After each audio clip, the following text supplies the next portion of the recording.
শুনুন ঢাকা মাওয়া এক্সপ্রেসওয়েতে ভয়াবহ সড়ক দুর্ঘটনার খবর।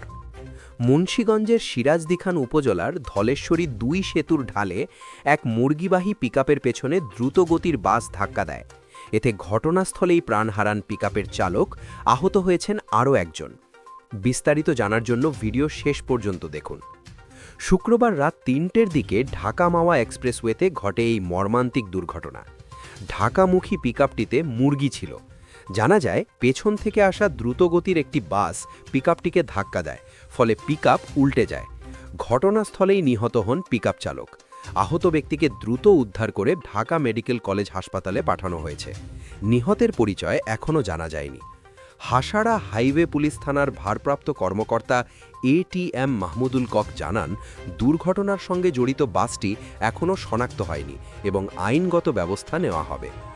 প্রত্যক্ষদর্শীরা জানান, ঢাকামুখী এই সড়কে গাড়ির গতিবেগ অনেক বেশি। দুর্ঘটনার পর এই এলাকা একসময় যানজটে আটকে পড়ে।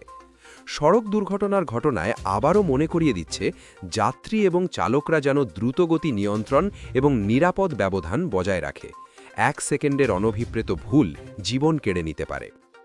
এ ধরনের দুর্ঘটনা প্রতিরোধে সকলকে সচেতন হতে হবে। দুর্ঘটনার পরে হাইওয়ে পুলিশ দ্রুত ঘটনাস্থলে পৌঁছে উদ্ধার অভিযান চালায়। আপনি এই ভয়াবহ দুর্ঘটনার খবর দেখলেন। দয়া করে ভিডিওটি লাইক দিন, কমেন্টে আপনার মতামত জানান এবং চ্যানেলটি সাবস্ক্রাইব করুন।